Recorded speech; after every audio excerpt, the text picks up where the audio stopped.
се селиме надвор од нашето студио. Еве ја гледате веќе во кадар и на линк нашата колешка Ивана Крстевска-Јаневска, некаде од надвор, од Скопје. Ивана, добро утро. Ова утро ќе разговараш на линк со господјата Мими Ѓорѓовска-Илиевска, директорка на Македонскиот културно-информативен центар во Загреб, за активностите. Да, повелете, токму така, ве слушаме. Ирина, добро утро до тебе, поздрав и до сите наши гледачи. Како што спомена и ти, ова утро на наша огромна чест и задоволство, од Загреб ни допатува директорката на Македонско културно-информативниот центар во Загреб, Мими Ѓорѓовска-Илиевска. Токму културно-информативниот центар во Загреб, односно Македонскиот КИЦ во Загреб, функционира веќе од 2022 година. Па какви се активности се одржуваат, од каква значење е постоењето на културно-информативните центри за македонците кои што живеат токму овде на балконот? Ова утро ќе дознаеме од директорката. Ќе ви посакаме добро и убаво утро најнапред. Еве да почнеме тоа, од каква значење се културно-информативните центри, односно од какво значење е македонскиот КИЦ во Загреб за македонците, па и за секако за функционирањето таму на сите оние деца, млади кои што живеат и функционираат. Најпрвен добро утро, благодарам на поканата и поздрав до сите гледачи на Алфа телевизија. Македонскиот културно-информативен центар во Загреб би можела да кажам дека континуирано и овозможува како на целокупната загребска публика, тука би рекла како на македонците кои што живеат, работат, се школуваат или студираат во Загреб, исто така и на хрватската публика, една богата палета на културни содржини преку кои што се обидуваме и можам да констатирам дека успеваме да го представиме најдоброто од македонската култура и македонската уметност, да ги представиме нашите културни вредности во една навистина значајна европска престолнина како што е Загреб, и каде што би рекла дека континуирано има бројни културни настани и радува фактот што нашите културни содржини кои што ги нудиме се посетени не само од македонска публика, туку се посетени и од хрватската публика, од хрватската културна јавност, представници на хрватски институции, како културни, така и институции од локалната, од државната власт, што значи дека на еден начин навистина успеваме да го привлечеме вниманието со квалитетни содржини кои што се креирани преку годишната програма на Македонскиот културно-информативен центар, поддржана од страна на Министерството за култура и туризам.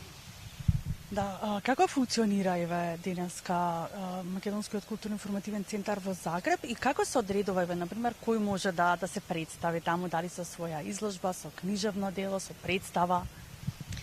Да, како што веќе спомнав и претходно, годишната програма на Македонскиот културно-информативен центар во Загреб, а и на сите македонски културно-информативни центри кои што екзистираат во странство, се креира согласно конкурсот кој што го објавува Министерството за култура и туризам за поддршка на проекти од национален интерес во културата, и тука значи можат самостојно да се пријават правни и физички лица, а потоа, како и за целокупната годишна програма на Министерството за култура, одлучуваат соодветни комисии. Тука би сакала да истакнам една исто многу значајна работа, која што мене како директорка на Македонскиот КИЦ многу ми значи, а тоа го постигнавме заедно со Министерството за култура, имајќи предвид и знаејќи дека е многу важно да имаме и одредена стратешка определба што е тоа што ќе го имаме како културна содржина,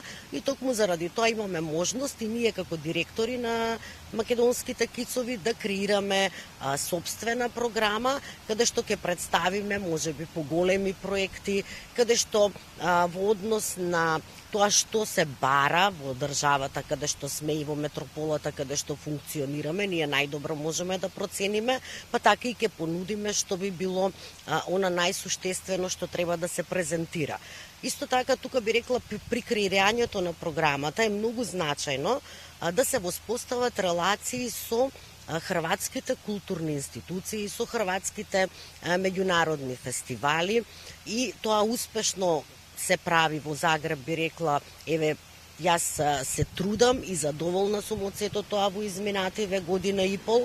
Се поврзавме со многу значајни културни институции, имавме заеднички изложби со реномирани институции, како што е Музеот за обрт, за занаетчиство и обрт и уметности, се извинувам, за Музеот за уметности и занаетчиство, со кој што имавме две многу значајни изложби минатата година, заеднички. Тоа беше изложбата на првата дипломирана македонска графичарка после војната Менче Спировска на графики кои што ги имаат само тие, потоа изложбата на фотографите Арсовски. Тука би ја спомнала соработката со меѓународната смотра на фолклорот, која што и оваа година ќе продолжи. Тука би спомнала соработка со киномрежата на независни прикажувачи на Хрватска и многу други институции. Ова го кажувам бидејќи многу е важно да се направи една таква соработка, затоа што само на тој начин можеме на многу повидлив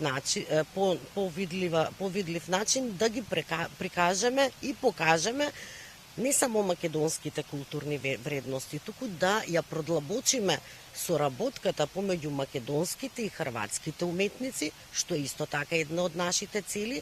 Ние навистина имаме одлична соработка со Република Хрватска на секое поле, посебно на полето на културата, но со сите овие активности каде што ги вмрежуваме институциите, ги вмрежуваме уметниците, правиме уште повеќе за поголеми соработки, копродукции, што се многу значајни за двете држави. Да, она што се случуваше изминатиот период, имаат можда гледачите низ фотографиите да го погледнат, нели токму она за кое што ќе зборуваме и во продолжение. Неодамна се одржа и мултимедиалниот проект за деца, магичниот круг на детството. Па може ли да ни кажете какви се впечатоците на децата македонци кои што го изучуваат и македонскиот јазик во Хрватска? Токму така, тоа беше уште еден исклучително значаен проект, каде што јас бев свесна дека мора да се посвети внимание на најмладите. Најмладите се оние кои остануваат. На најмладите треба да им представиме дел од македонската култура и да направиме да се заинтересираат за македонскиот јазик, за македонската култура, и беше токму тоа проектот на КАТ продукција, кој што поддржан од Министерството за култура и туризам, каде што беа вклучени учесници во проектот, беа ученици кои што го изучуваат македонскиот јазик во основните училишта во Загреб. Значи, повторно тука ќе се навратам на тоа што го говорев претходно, секогаш е потребно вмрежување со хрватски институции, доколку сакаме да бидеме видливи и успешни во тоа што го работиме.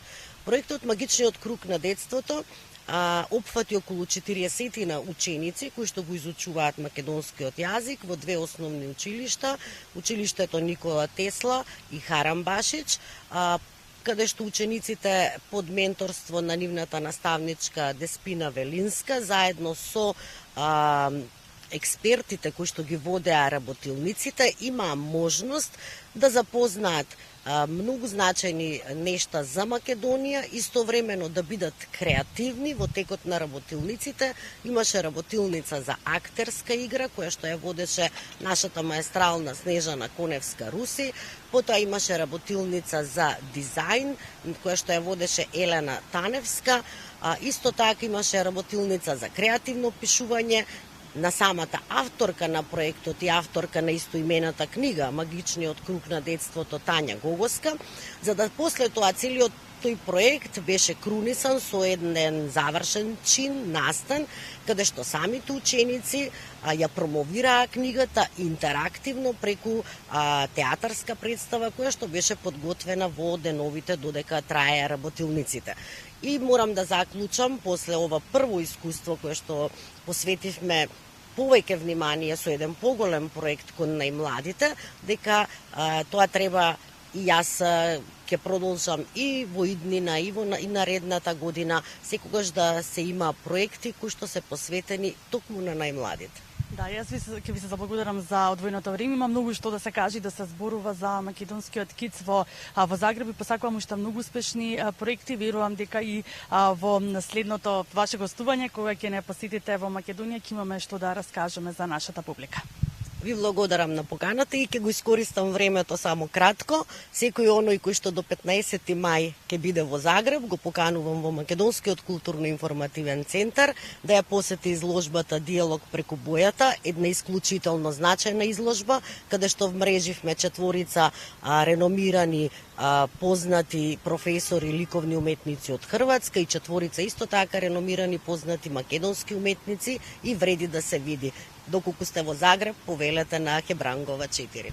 Ево уште една одлична можност за сите вие можеби кои што ќе патувате за продолжениот викенд кон Хрватска, посетете оваа изложба во Македонскиот КИЦ во Загреб, која што нуди навистина едно вмрежување, може да се каже така, на националностите, односно нели поврзување на македонски и хрватски уметници. Ние ќе ве поздравиме од тука, од сончевото Скопје и ќе ви посакам секако и понатаму да останете со нашата програма. Ивана, ти благодарам за ова линковско вклучување, навистина корисни информации за сите љубители на културата и уметноста и како што кажа и ти, сите вие кои што можеби ќе одите во Загреб и како што кажа твојата гостинка, до 15 мај не ја пропуштете оваа прекрасна изложба.